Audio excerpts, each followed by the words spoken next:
थाने की रिक्शा, चेहरे पे दाढ़ी, आंखों में चश्मा, हाय एक झलक दिखलाए, कभी गुवाहाटी में छुप जाए.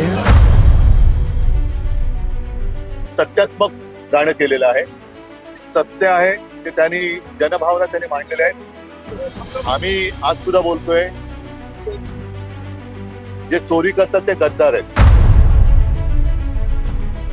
मेरी नजर से तुम देखो, गद्दार नजर वो आए. थाने की रिक्शा, चेहरे पे दाढ़ी. कुणाल कामरानी काही अयोग्य केले असं माझं मत नाही. कुणाल कामरानी जनभावना व्यक्त केलेल्या आहेत. थाने की रिक्शा, चेहरे पे दाढ़ी, आंखों में चश्मा, हाय एक झलक दिखलाए, कभी गुवाहाटी में छुप जाए. मेरी नजर से तुम देखो, गद्दार नजर वो आए. थाने की रिक्शा, चेहरे पे दाढ़ी, आंखों पे चश्मा, हाय मंत्री नहीं वो दल बदलू है, और कहा क्या जाए. जिस थाली में खाए उसमें ही वो छेद कर जाए. मंत्रालय से ज्यादा फडणवीस की गोदी में मिल जाए. तीर कमान मिला है इसको, बाप मेरा ये चाहे. थाने की रिक्शा, चेहरे पे दाढ़ी, आंखों पे चष्मा, हाय. व्यंगात्मक गाणं केलं असं मला वाटत नाही. त्यांनी सत्यात्मक गाणं केलेलं आहे. सत्य आहे ते त्यांनी जनभावना त्यांनी मांडलेल्या आहेत. आम्ही आज सुद्धा बोलतोय,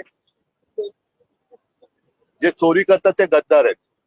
आणि पहिल्या प्रथम मी महाराष्ट्राच्या जनतेला स्पष्ट करू इच्छितो की काल कामराच्या इथे जी काही तोडफोड केली ती शिवसैनिकांनी केलेली नाही.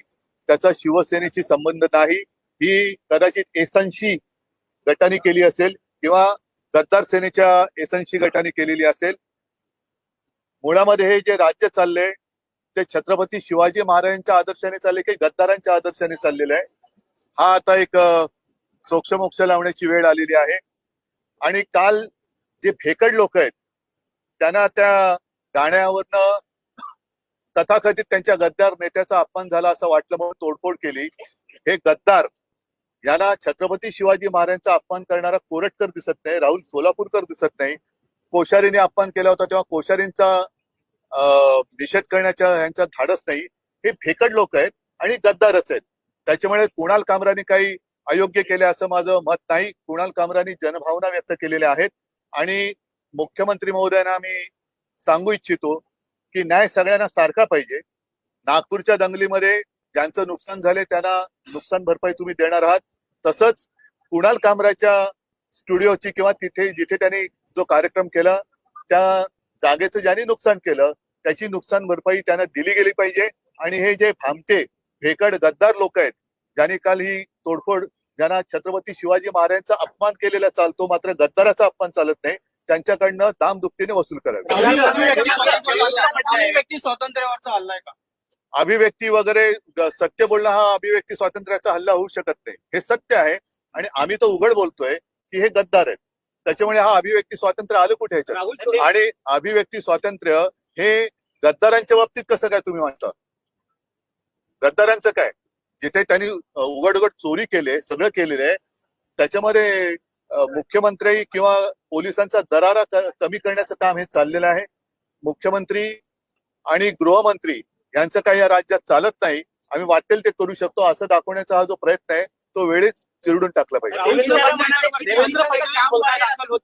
पोलिसांचं काम वाढेल, कायदा सुव्यवस्था बिघडेल, अशी कुठलीही कृती करू नये असा सल्ला अजित पवारांनी दिला.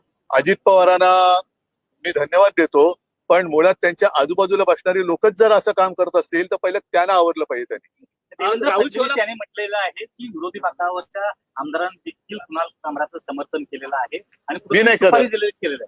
मी केलेलं आहे ना समर्थन. सुपारी देऊन कुणाल कामराला नाही आता हे बघा, ह्या सुपाऱ्या कोण कोणाला देतं? मग नागपूरच्या दंगलीची सुपारी कोणी दिली होती? औरंगजेबाचा थडगव करण्याची सुपारी कोणी दिली होती? राज्याची वाट लागत चाललेली आहे.